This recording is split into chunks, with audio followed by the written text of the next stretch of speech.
Okay, I'm reloaded. Big Dappuccino here. Let's start this off. Barn finds, project cars, jalopies, hoopties, rust buckets. Um, I don't know what other name. I thought the zombie cars, junkers. Yeah, a lot of names for the same, basically the same thing. We have cars that some run, some don't.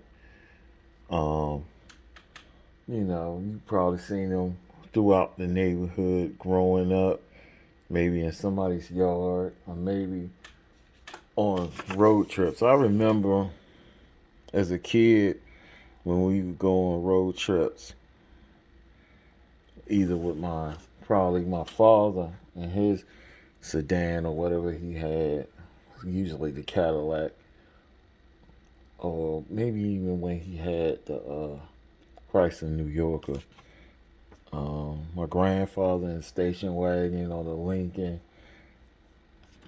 And when we would take trips to North Carolina, the rural parts of Virginia, um, South Carolina, even Tennessee, even West Virginia, um, you would see cars in yards or trucks too, but you would see them there, and they would be in different states of disrepair, basically.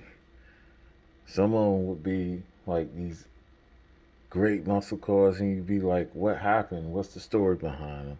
So basically, that's how I came up with this challenge. I'm gonna call it the 5 rusty buckets challenge.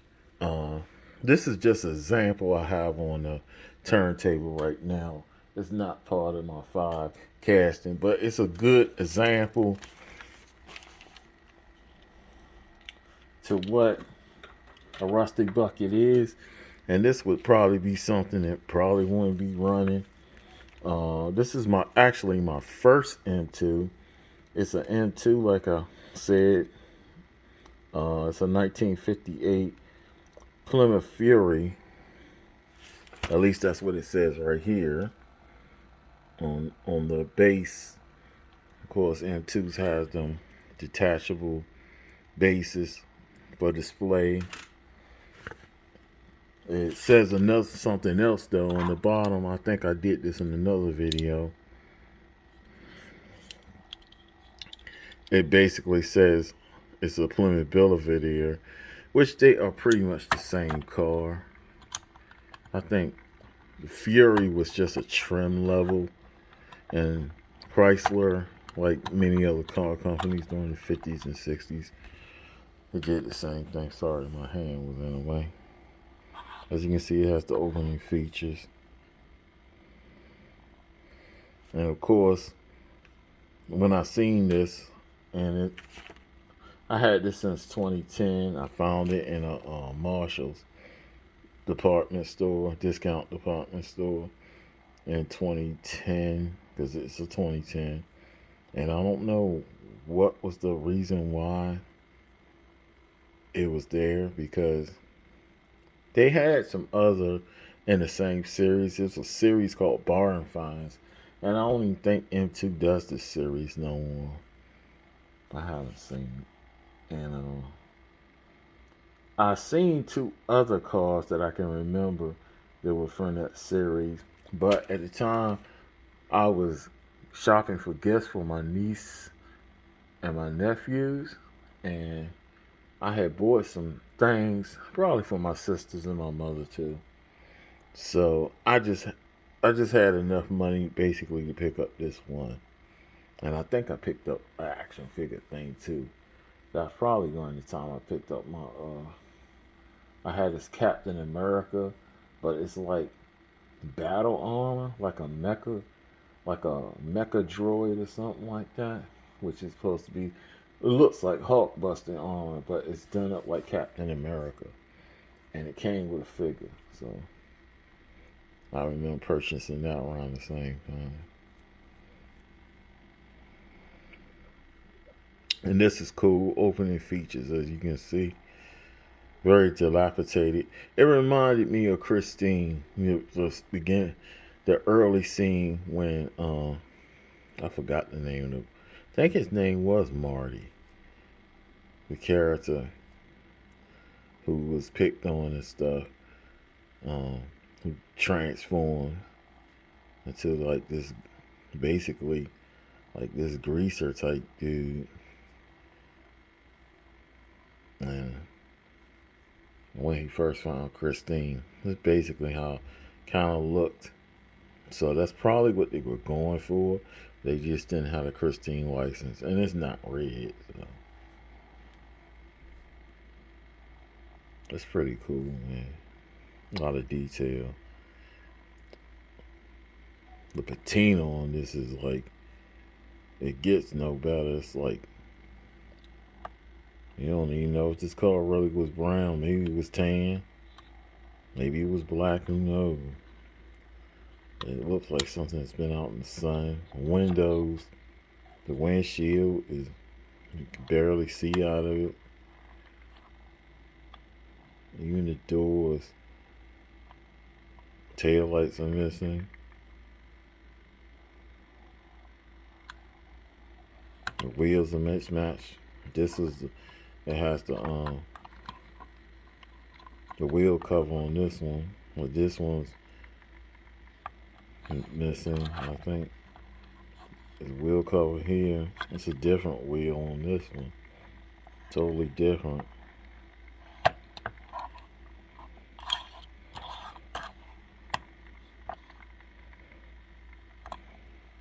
So that's pretty cool. That's a good example. Well, now we're gonna get into my 5 castings for this bucket challenge, the Rusty Bucket challenge. My first one is official one is the this Johnny Lightning Projects in Progress, which is a series I like. I got a couple more for these.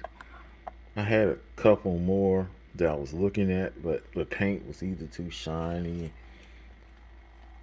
and it probably didn't have enough patina. This has, even though it's not, the paint is dull and you can see some weathering. The wheels look clean. You can see some primer down there. On the hood, you see some, and the paint is kind of faded looking.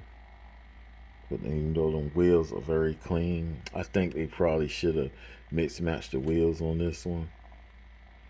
Unfortunately, the hood doesn't open on this, but yeah, that's cool. It's got a pretty much a good look. Reminds me of way Bumblebee looked in Transformers, the first movie. Like I said, this is a 75 Chevy Camaro, even though it says 75 on the base, but this plate says Project 77. So I forgot on the packaging what it said it was.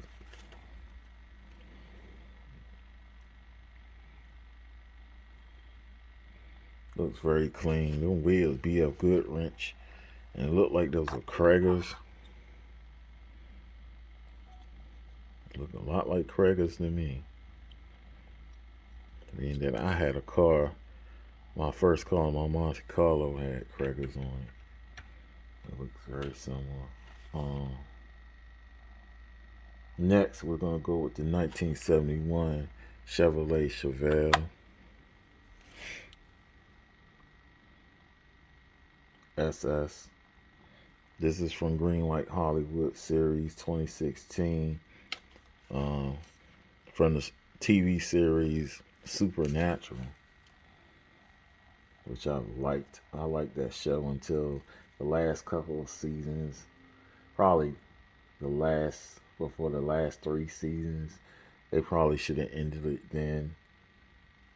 Because it was like they had ran out of story.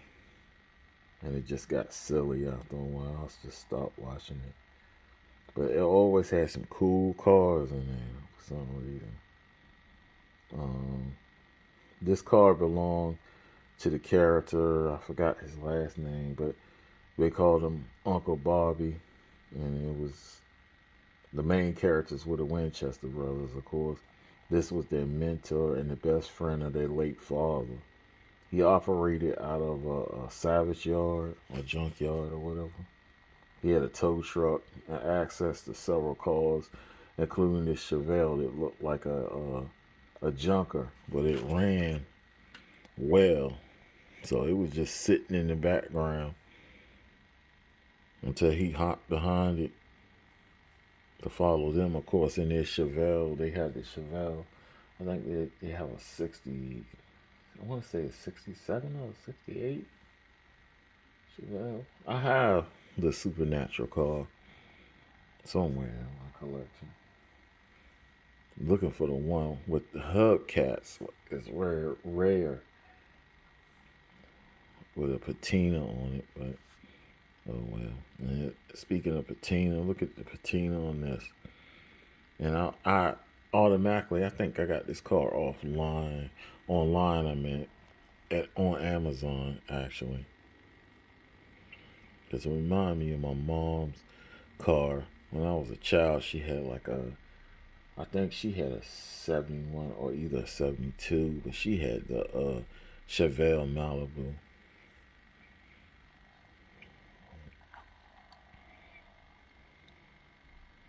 And hers was light blue. In fact, do I have that car up here? I had a Malibu Chevelle up here. I think I done moved it. I don't see it here.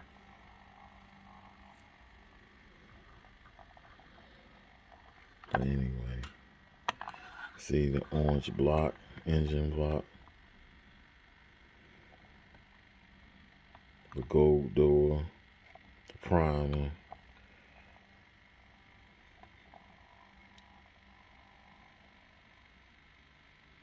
I just did a good job on this car.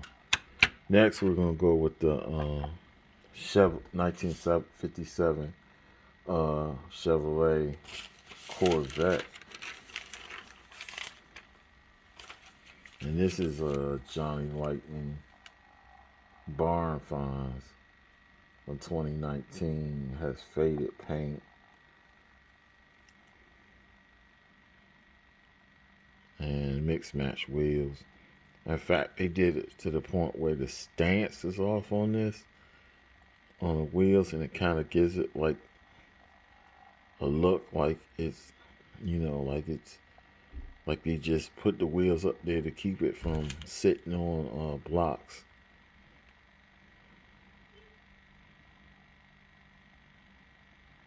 Nice paint job, but faded. No opening features on this bad boy, but it's got a pretty cool look.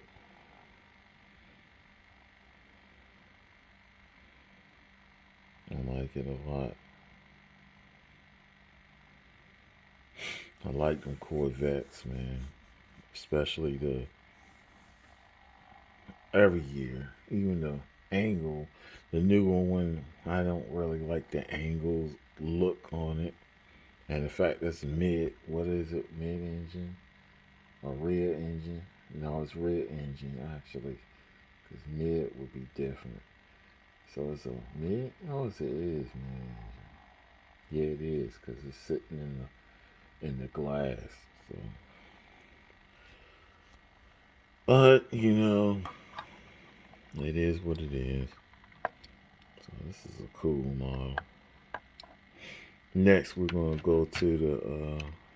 I think we're jumping back into Greenlight. This is a Greenlight Hollywood 1972 Chevrolet Monte Carlo from 2019. Faded paint with the chips all over it. Paint chips, I guess. Slight patina, messed up windshield, and the back rear window is missing. Has no wheel covers. And this is, of course, from Ace Ventura, Pet Detective. And he absolutely wrecked this car. Just choosing what happened to it in the movie. The rear glass is even missing, which is a cool touch. And you can see some rust and stuff around there slightly. Hood opens, but it don't stay. And the block is black, so. And even you can look see the light is messed up too. A lot of detail. Pretty cool car.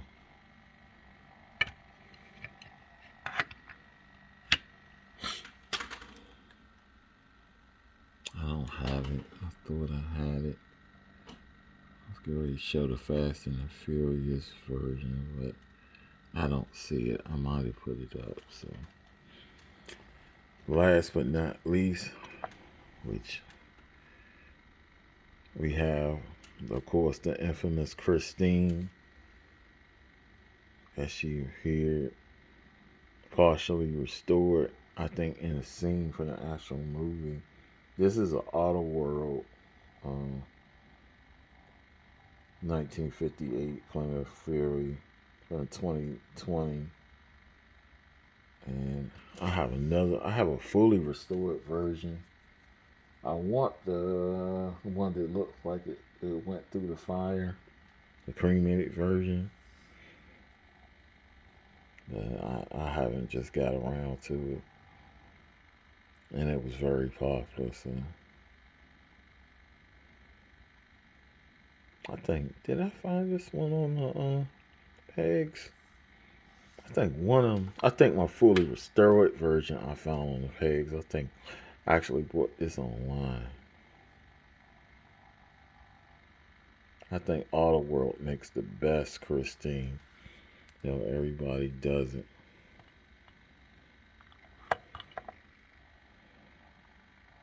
And what can you say? You can see it. The windows look like they're barely. You can see the crack in the windshield. All that faded paint. Look how the paint is faded. And it's clear in some spots.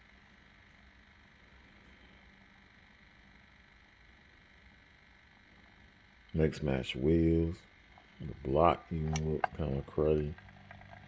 Lights and everything. Well, sweet. So that's pretty much it. That's the 5 Rusty Buckets challenge. I don't know if it will catch on or it just had the idea, I think, last week, and I was thinking about it at work, and I'm like, that would be a cool thing to do. As always, I want to thank I want to thank the subscribers for their support. People who are new to the channel, random viewers, I encourage you to like, subscribe, and hit the notification button so you have access to all the content. I do different kinds of content. And the motto here is show a little love for the Diecast. Big Di Pacino signing out. Peace and blessings.